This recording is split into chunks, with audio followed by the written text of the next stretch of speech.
আসসালামু আলাইকুম। কেমন আছেন আপনারা? আশা করি ভালো আছেন। আজকে আপনাদের মাঝে নিয়ে আসলাম আর একটা নতুন রেসিপি। আজকে আমি এখানে এই যে চিংড়ি মাছ, বড় বড় চিংড়ি মাছ ভুনা করব। তো এখানে পেঁয়াজ আর কাঁচামরিচ কেটে নিয়েছি। তো আমি কিভাবে চিংড়ি মাছটা ভুনা করি এটাই আজকে আপনাদের মাঝে আমি শেয়ার করব। তো দেখুন আমার ভিডিওটা।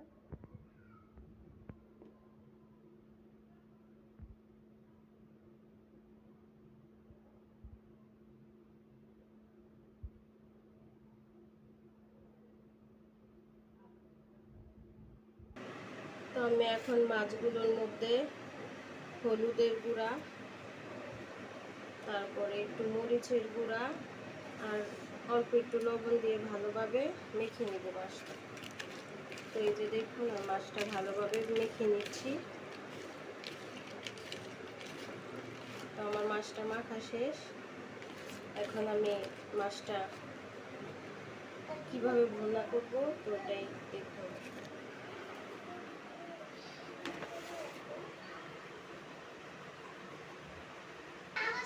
তো এখানে আমি কড়াই বসিয়ে দিলাম। এখন আমি তেল দিয়ে দিব। তো আমার কড়াইও গরম হয়ে গেছে, তেলটা দিয়ে দিলাম। এখন আমি চিংড়ি মাছগুলো একটু ভেজে নিব। হালকা আমি ভেজে নেব চিংড়ি মাছগুলো।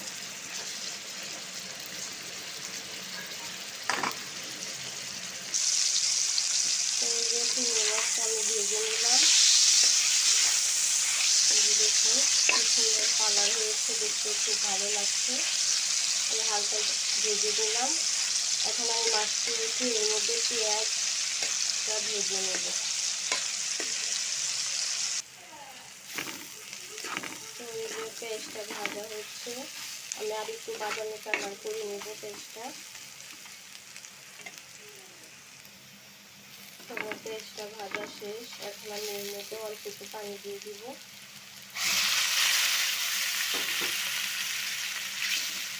এখন আমি এক এক করে সব ধরনের মশলা দিয়ে দিব।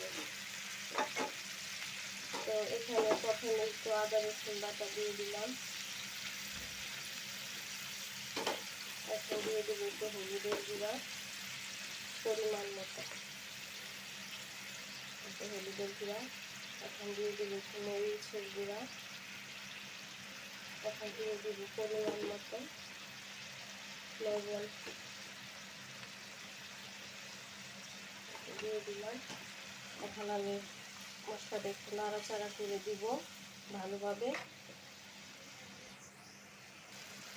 এর মধ্যে দিয়ে দিব 3-4টা কাঁচামরিচ কাটা, একটু দিয়ে দিলাম। দিয়ে মশলাটা আমি ভালোভাবে কষিয়ে নেব। তো এই যে মশলাটা কষানো শেষ। এখন আমি এর মধ্যে দিয়ে দিব মাছগুলো, দিয়ে দিব, দিয়ে ভালোভাবে একটু নাড়াচাড়া করে দিব।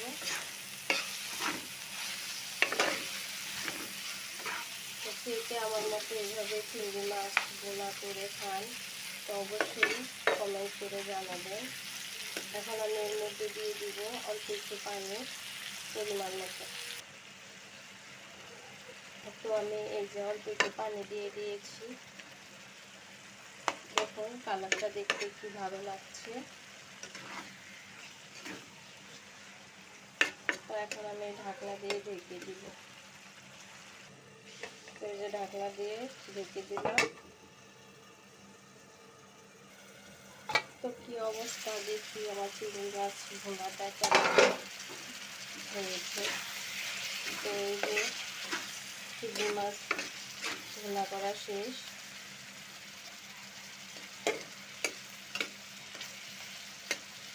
তো আপনাদের কেমন লেগেছে ভিডিওটা অবশ্যই কমেন্ট করে জানাবেন।